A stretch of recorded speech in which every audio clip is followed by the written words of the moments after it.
C'était un mercredi après-midi tout à fait banal quand mon époux Dan a dévoilé une nouvelle inattendue. Il avait obtenu une offre pour un déplacement professionnel d'une semaine à l'étranger, me laissant seule à la maison pour la première fois depuis longtemps. Même si je comprenais que cela faisait partie de ses tâches, le fait d'être seule pendant une période prolongée me causait de l'anxiété. Dan a préparé ses bagages, m'a donné un baiser et est parti avec une expression radieuse, s'engageant à me téléphoner chaque soir. Soudain, la demeure paraissait excessive en taille, trop silencieuse. Les 2 premiers jours se sont déroulés sans problème. J'ai exercé mon activité à distance, visionné un peu la télévision et effectué de longues balades dans le quartier. Cependant, tout a changé le 3e jour. Ce soir-là, j'étais étendue sur le sofa, tenant une tasse de thé, lorsque la porte a sonné. Personne ne m'a attendue et j'ai éprouvé une légère sensation de curiosité alliée à un certain degré d'inquiétude. J'ai ouvert la porte et j'ai découvert Marc, l'ami le plus proche de Dan, se tenant là avec un sourire accueillant. Et, j'étais dans le coin et j'ai pensé à venir te voir pour prendre des nouvelles, dit-il de manière informelle tout en brandissant une bouteille de vin. Je suis conscient que Dan n'est plus là et que cela doit être quelque peu isolant. Marc et Dan se connaissaient depuis leurs années universitaires. Ils entretenaient cette camaraderie aisée et agréable qui avait su défier le passage du temps. Nous avons parfois eu une relation, mais je n'ai jamais réellement passé de temps en tête-à-tête avec Marc. Il était constamment aux côtés de Dan, donc nous n'avons jamais eu l'opportunité de nous connaître véritablement en profondeur. Oh, merci, tu n'avais pas besoin de faire ça, lui ai-je dit en me déplaçant pour le laisser passer. Il haussait les épaules. Simplement être un bon ami. Je n'y ai pas beaucoup pensé.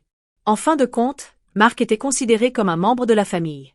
Nous nous sommes installés, avons dégusté un verre de vin ensemble et avons discuté des sujets courants, le travail, des connaissances en commun et l'adaptation de Dan à son voyage. La discussion se déroulait aisément et je me suis mise à rire plus que je ne l'avais fait depuis plusieurs jours. Marc a toujours eu un charme certain, mais j'ai réalisé que je n'avais jamais véritablement pris en compte sa gentillesse et son sens de l'humour. Avant que cela ne m'atteigne, 2 heures avaient déjà passé et nous étions toujours engagés dans la discussion. Il y avait un certain charme dans l'écoute attentive et indéfectible de Marc. C'était vivifiant et atypique. Cela fait longtemps que je n'ai pas éprouvé ce type de lien. Au fil de la soirée, Marc me fixa avec une intensité qu'il m'avait jamais montrée auparavant. Ce n'était pas inapproprié, mais c'était différent. Il y a eu un instant éphémère où l'ambiance entre nous s'est modifiée. Personne parmi nous ne l'a exprimé oralement, mais je pouvais le percevoir. Je l'ai passé en revue, persuadé que ce n'était que le fruit de mon imagination qui me trompait. Au fond, il était l'ami le plus proche de Dan et j'étais son épouse. Il était impossible que Marc dépasse cette limite, n'est-ce pas?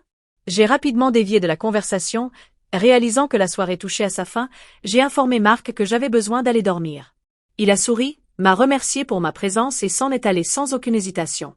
Tandis que je fermais la porte, cette sensation singulière qui planait dans l'air ne me quittait pas. Les choses n'auraient pas dû se dérouler de cette manière. Le lendemain matin, j'ai pris conscience de ma légère indisposition au réveil. L'idée de passer la soirée avec Marc me préoccupait plus que je ne l'aurais souhaité. Je me suis convaincue que ce n'était pas grand-chose, simplement le fruit de la présence d'autrui alors que je me sentais exceptionnellement exposée du fait de l'absence de Dan. Cependant, une petite voix dans ma tête persistait à rappeler le changement subtil qui s'est opéré entre nous. Je me suis immergée dans mes tâches, tentant de chasser ces réflexions, mais elles réapparaissaient à des instants imprévus. Tout en préparant du café, je jette un regard sur le sofa où nous avions eu une conversation la veille. Ce qui m'importunait le plus, c'était que je pensais simplement à Marc. C'était une personne que je connais depuis longtemps, quelqu'un qui a toujours occupé un rôle secondaire dans ma vie, simplement un visage amical. Pourquoi le remarquais-je tout à coup d'une autre façon?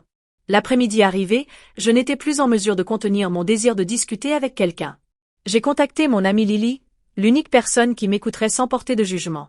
Donc, Marc est venu hier soir, et j'ai tenté de rester indifférente. Pourquoi Marc, l'ami de Dan? Questionna-t-elle, son ton instantanément rempli de curiosité.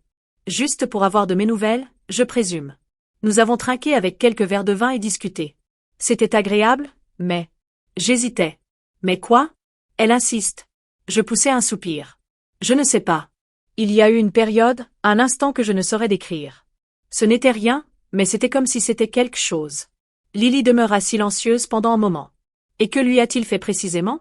Rien du tout, dis-je sans hésitation. Voilà le truc. Ce n'était rien de particulier.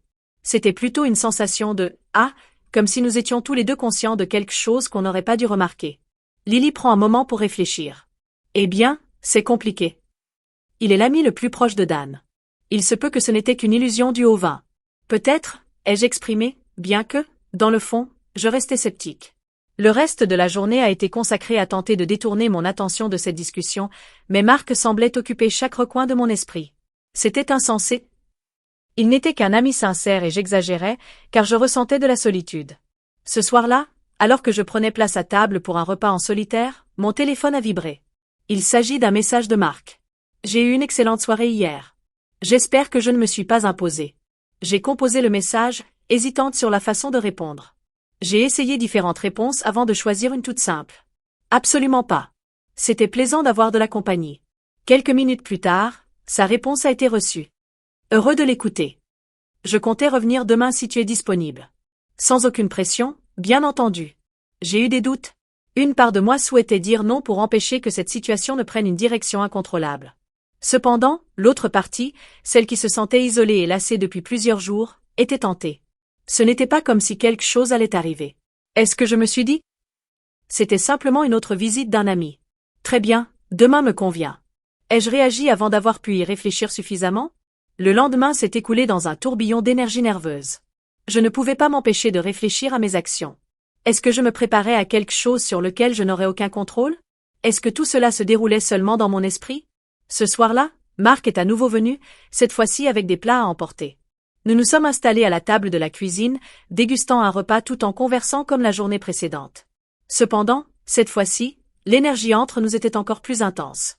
Chaque éclat de rire, chaque échange de regards paraissait plus pesant, comme si nous esquivions tous les deux quelque chose de non avoué. Il y a eu un moment où je l'ai surpris en me fixant plus longtemps que d'ordinaire, et j'ai ressenti mon cœur s'accélérer. J'ai vite détourné le regard, éprouvant un sentiment de culpabilité pesante.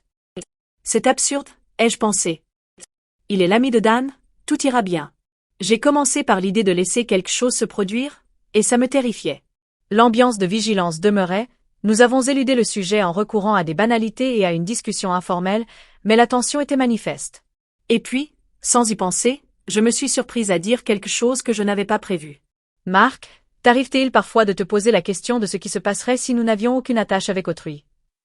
Il m'a dévisagé, étonné, toutefois pas bouleversé. Après un moment de silence, il a finalement répliqué d'une voix posée, « J'y ai réfléchi bien plus que je ne le devrais. » Je ne l'avais pas anticipé. Mon cœur s'est mis à battre la chamade, et j'ai éprouvé une combinaison singulière d'exaltation et de frayeur. « Je m'excuse, » balbutia-t-elle, « je ne comprends pas pourquoi j'ai prononcé cela. » Marc secoua la tête, affichant une expression à la fois tendre et grave. « Non, ne t'inquiète pas, j'ai aussi eu des sentiments, mais je ne souhaite pas compromettre quoi que ce soit. » Toi et Dan, c'est sacré. Ces paroles m'ont touché profondément, et j'ai compris à quel point nous étions proches de franchir une barrière qui ne pourrait être reculée. J'ai acquiescé, conscient de la gravité de la situation. Oui, murmure-t-elle, j'aime Dan. Marc s'est appuyé contre le siège en soufflant profondément. Je comprends et j'accepte cela, cependant, je ne vais pas être faux, il est parfois ardu d'être à tes côtés. Il y a ce lien que je ne peux pas négliger. Nous avons demeuré silencieux tous les deux pendant un long moment, méditant sur la réalité de la situation. On avait reconnu une chose que ni l'un ni l'autre ne souhaitait avouer, et désormais, il n'y a plus moyen de faire marche arrière. Quand Marc s'est levé pour s'en aller, il m'a jeté un dernier regard.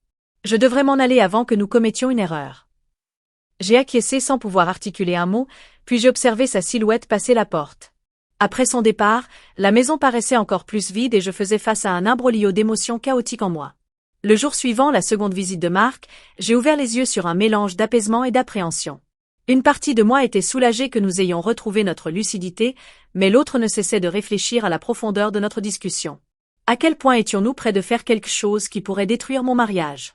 Dom m'a contacté plus tard dans la matinée, s'informant de son voyage. Sa voix avait une tonalité familière et réconfortante, mais je ne parvenais pas à me libérer de la culpabilité qui me dévorait. Je l'entendais évoquer ses rencontres, ses collaborateurs, et combien ma présence lui faisait défaut. Chaque mot paraissait être une charge qui pesait lourdement sur ma poitrine.